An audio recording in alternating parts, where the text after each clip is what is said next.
은행 대신 큰딸한테 빌렸는데 가족 간 금리는 4.6%. 제가 이 기사를 가져온 이유가 뭐냐면 두 가지예요. 첫 번째는 뭐야, 가족 간에도 돈 빌렸는데 금리 내야 돼? 이게 첫 번째.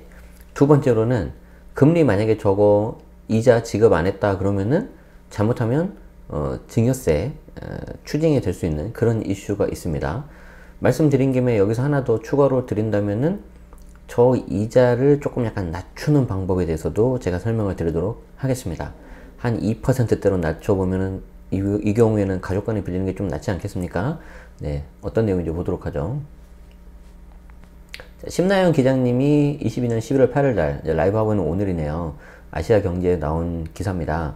은행 사업자 대출 금리가 5에서 6% 선까지 치솟았다. 지금 5, 6%가 뭔가요? 지금 뭐 더 나올 텐데, 그쵸? 더 올라갈 것 같고, 어제 또 미국 연준에서 자이언트 스텝을 하면서 우리 그 파월 아저씨가 더 높게, 더 길게, 진짜 어떻게 해야 되나 도대체. 어쨌든 여러분들 잘 살아남으셔야 됩니다. 그래서 사업자 간의 은행 대출 금리가 5에서 6% 선까지 치솟았는데 여유 있는 가족이 있다면 가족들한테 4.6%의 대출도 가능하다. 그러니까 이제 가족 간의 직거래를 통해서 차입을 할 수 있다는 거죠. 그리고 원금부터 갚아야지 한 푼이라도 이자 줄일 수가 있다. 그리고 금리 인상이 자영업자 생존 방법에 대해서 말씀드렸는데 어떤 내용인지 좀 볼게요. 증여 문제 없이 가족한테 돈을 빌리려면 4.6 고정금리만 주면 된다. 저금리 시절에는 생각도 못했던 방법인데, 왜냐하면 저금리 때는 뭐 2%, 좀 올라도 3%였지 않습니까? 그런데 얘가 이제 4.6이었을 때는 아유 저거 비싸니까 뭐하러 가족들한테 돈 빌려 했는데, 지금은 시중은행이라든가 금융기관에 가면 저거보다 더 높아 버리니까 차라리 가족들한테 빌리고 그 이자를 가족한테 주는 게 낫겠다 라는 거죠. 수영할 때 쓰는 물안경에 방수 코팅 마시는 어쨌든 이제 사업을 하고 계시는 분이에요. 제조업이시네요. 김대호씨, 운영자금 1억 원이 급하게 필요해서 지난달에 은행을 찾았는데 대출금리가 자그마치 6.7%나 돼서 이거 도저히 못하겠다. 원금 가는 건 둘째치고 이자만 한 달에 56만 원이어가지고 힘들다. 그래서 어떻게 감당하냐 했는데 연휴 때 본가에 놀러온 큰딸과 작은아들이 생각이 났다는 거죠. 회사원인 큰딸 김은영 씨는 마침 주식에서 뺀 여유자금이 있어서 동생과 각각 5천만 원씩 아버지한테 빌려주는데 여기서 또 이게 있구나. 가족 간 돈을 빌려주면 은행 이자보다 훨씬 싸다. 4.6%다. 그리고 부모와 자식 간 거래라도 안 내면 증여 문제가 생길 수 있기 때문에, 그렇죠. 돈을 빌린 시점부터 월 이자를 38만 원을 통장에 붙여주겠다. 저 38만 원 어떻게 나왔나요? 자, 1억 곱하기 계산기 해보죠. 4.6% 그러면은 460만 원 나옵니다. 그리고 여기에 나누기 12개월 하면은 38만 3,333원 나와요. 그래서 이제 38만 원이 나온다는 거죠. 그런데 여기서 한 가지 놓친 게 있네요. 5천만 원에 대해서 아버지한테 만약에 드린 적이 없다. 과거 10년 동안. 그러면 저거 증여재산공제 써가지고 그냥 5천만 원을 증여할 수도 있어요. 그러면 두 가지죠. 그 전에 증여를 했거나 아니면 증여 안 했다면 제가 아버지를 존경하긴 하지만 그래도 그냥 드릴 수는 없고요. 이자 받고 빌려드리니까 나중에 갚으세요. 그거죠. 아하, 표정들이 좀 안 좋은데? 설명을 좀 드려야 되겠네? 자, 보세요. 여기 지금 아빠가 있어요. 지금 이렇게 사례에 나온 아버지가.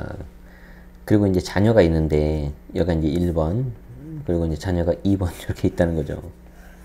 지금 얼마씩 한 거야, 지금 이렇게. 5천만 원 한 거 아닙니까? 5천만 원씩. 자, 그래서 이걸 두 개 해가지고 1억을 이렇게 자금을 마련해서 드렸는데, 중요한 게 뭐예요? 이 1억 자금이 처분되는 게 두 개가 있어요. 지금 기사에서는 차입으로 했죠. 근데 만약에 이게 차입이 아니라면은 증여를 할 수도 있어요. 증여. 자, 일단 차입을 봅시다.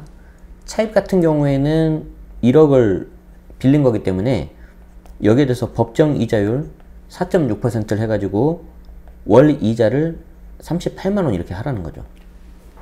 그리고 나중에 이 원금에 대해서도, 원금 1억에 대해서도 당연히 갚아야 됩니다. 언제까지 갚아야 되냐? 이건 하기 나름이에요. 그런데 제가 항상 말씀드렸었죠.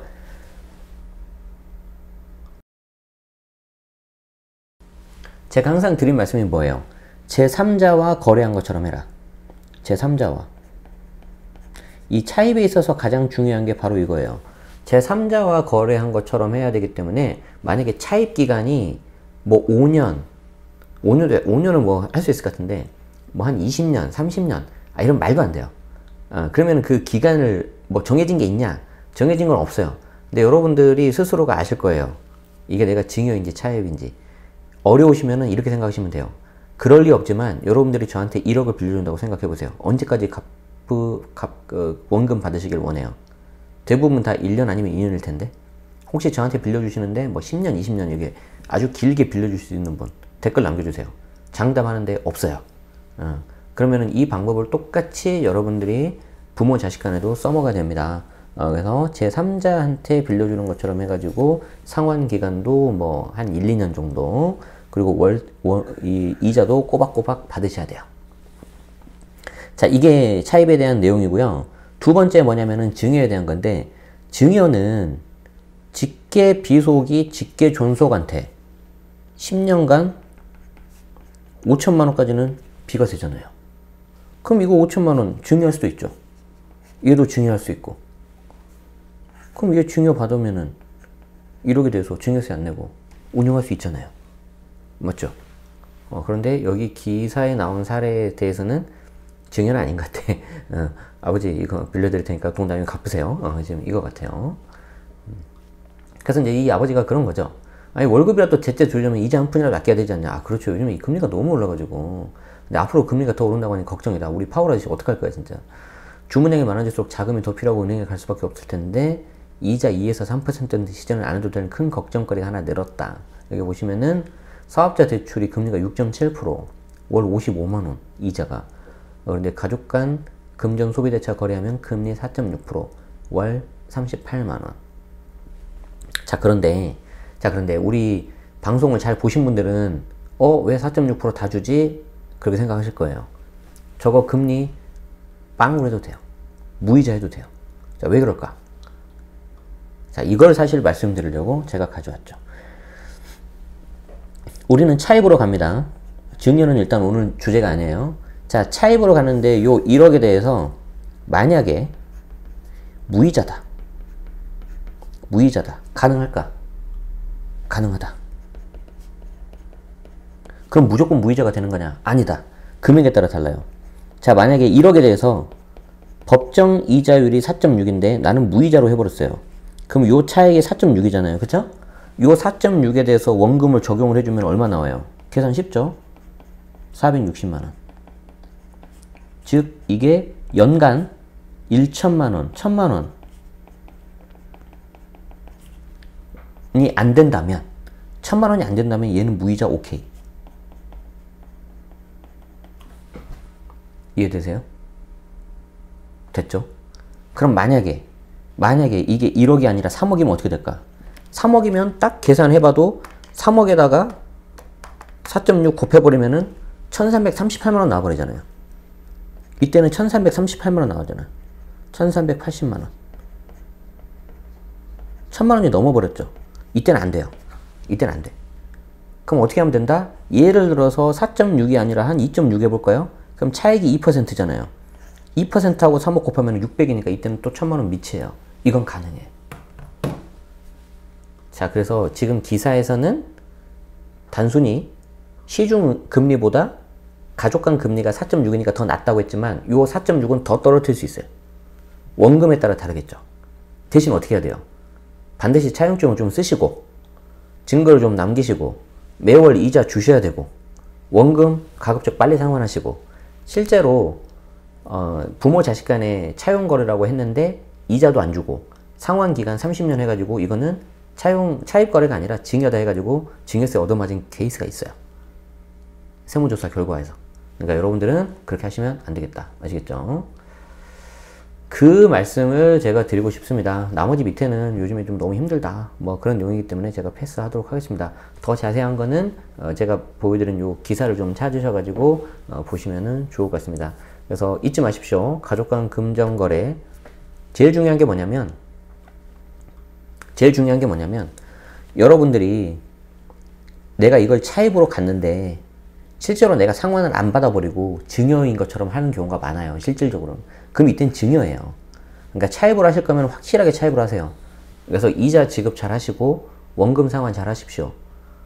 차용증 쓰는 거는 보조수단이에요. 공증도 보조적인 수단이에요. 그러니까 공증 쓰고 뭐 차용증 쓰면 무조건 된다. 그거 틀린 말이에요. 아시겠죠? 그래서 그거는 혹시라도 소명이 오면은 내가 증빙할 수 있는, 어필할 수 있는 보조적 수단일 뿐이지, 그거 했다고 무조건 차입으로 인정되고 그런 거 아니다. 실질이 증여라면 이건 무조건 증여에서 나온다. 이렇게 생각하시면 되고요. 기존에는 금리가 낮았기 때문에 이 4.6%라는 금리가 별로 매력적이지 않았는데 지금은 이제 이렇게 해버리니까 오히려 이용할 수가 있겠죠.